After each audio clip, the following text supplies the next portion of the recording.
I just want you to know that I've been on a journey. That when I was 19, I gave my life to Jesus. But everything that had happened to me as a boy didn't go away right at that moment. And I've been getting healed, and I'm 61, and I'm still getting healed. What I'm about to share with you, I just shared with Debbie for the first time 5 years ago. So she knew all about my immoral past. You know about that. I was extremely immoral. Drugs, alcohol, things like that. I got saved 9 months after we got married. I thought I was saved. I made a childhood commitment at 8, made another one at 12, made another one at 15. 3 should have been enough, you know. But I didn't give my life to Christ until I was 19. We got married at 18. But there was a part of my life that I had stuffed back that I didn't even have memories. And about 7 years ago, I called a pastor friend of mine that you would know his name if I said his name. And I emailed him and said, hey, would you introduce me to Dr. Henry Cloud? And y'all know Dr. Cloud, he's been here before. And he emailed back immediately and said, hey, you know, do we need to go talk? Do we need to go to, he had a lake house. Do we need to go to the lake house? Are you okay? What's going on? You know, with so many pastors falling morally and all, he was very concerned. And so this was 7 years ago, and I was saying to the elders, I need some help. I need some professional help. I need to go, basically, if you know Dr. Cloud, I need to go all the way to the top. You know, I need to get the fourth member of the Trinity here to help me. And so Henry knew of me, but he and I never met. And so because of this friend saying, I'd really like for you to talk to him, he said, I'll talk to him, but I don't have time to start meeting with him. And I'll recommend someone locally in the area. So Henry called me, and we started talking, and about 30 minutes into it, he started crying on the phone. And he said, Robert, and I didn't expect this from a psychologist. I knew Henry was a Christian, but I didn't know what Christian meant to him. You know, I just didn't know because I didn't know him that well.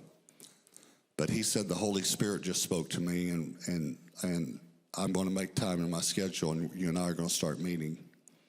And we started meeting 4 times a year for a whole day. And 2 years into it, he said to me, I want to talk about something today, and it's going to be tough for you to talk about. And so I said, okay. And he said, I want you to talk about the abuse that you went through from age 3 to age 10. And I was flooded with these memories that I had not had for 35, 40 years at that time, I guess. Flooded. And I just pushed them down so deeply, you know. But when my mother was 16 years old, her father was murdered. I shared this maybe, I don't remember how many years ago, but I shared it publicly, and I called her that week to ask her if I could share about it because I felt like the Holy Spirit wanted me to share. She was 79 years old. He was murdered when she was 16. She had not talked about it for 63 years. Her mother, let me say this, was 42 years old when she was born. Her children were in their 20s because she got married at an early age. My grandmother got married at an early age. Back then, they would get married 14, 15, 16 years old, you know. And so she didn't want another child. And but to help make ends meet, she kept children in her home.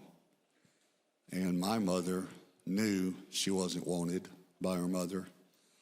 And But my grandmother would show kindness to these other children, but not to my mother. And so my mother did not bond with her mother in the first 5 years of her life, and it's very important that a child bonds with his or her mother. So she didn't know how to bond with me and my sister. And she went through a very difficult time. I was named Robert after my grandfather who was murdered. And he owned a dairy, but he was a lay preacher. He started Central Baptist Church in El Dorado, Arkansas, which is still in existence to this day. And so I was named Robert to carry on the ministry, which he died before he could finish. But because my name was Robert, and I was named after her father, and she felt like the only one that loved her left her, she didn't know how to handle those feelings toward me, which those feelings then turned into abuse. So during that time of my life, because my mother didn't know how to bond, she didn't bond with her mother, she didn't know how to bond with us. And then because of my name being her father's name, there was a lot of abuse during that time. And there was a lot of anger. But 5 years ago, Henry said to me, "Robert, we've been meeting 2 years. You've never told me one memory from the time you were 3 until you were 10. And he said, "I want you to tell me about the abuse that you received from your mother." And it was just a word of knowledge that the Holy Spirit gave him. And all these memories came flooded back to me. And so for the first time, I talked about it. And then he said, I know that was hard to talk about. We talked about it all morning. I had memory after memory flood me. And what we would do is I would fly out there, Debbie would go with me, and Henry and I would meet in the morning, 9 to 12, 12:30, something like that, and then we would go to lunch with Debbie, and then we would meet in the afternoon, and Henry's office is right by Rodeo Drive, and so Debbie would go walking around Rodeo Drive. Now, she never bought anything because we can't afford Rodeo Drive. Actually, we can, but she doesn't know that, so. I'm joking, we can't. But that was kind of our thing, and so Henry said at lunch, "I'd like for Debbie to meet with us this afternoon." And I said, "I don't want Debbie to meet with us this afternoon." He said, "I know you don't, but you need to talk about this. You need to talk to her about this." And so she heard it for the first time 5 years ago. Most of you know my mother passed away 2 years ago.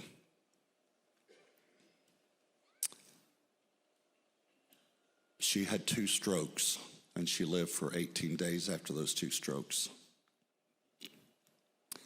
She told me she knew that when I was growing up that she couldn't love me. And she asked my forgiveness.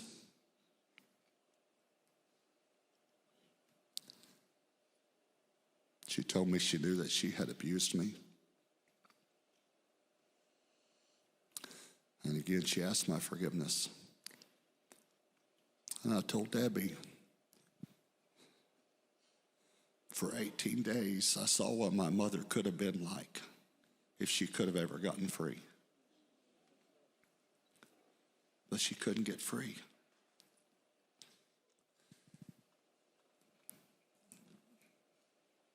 Now, I've never planned on sharing this, and I'm not sharing details with you because there's no reason to.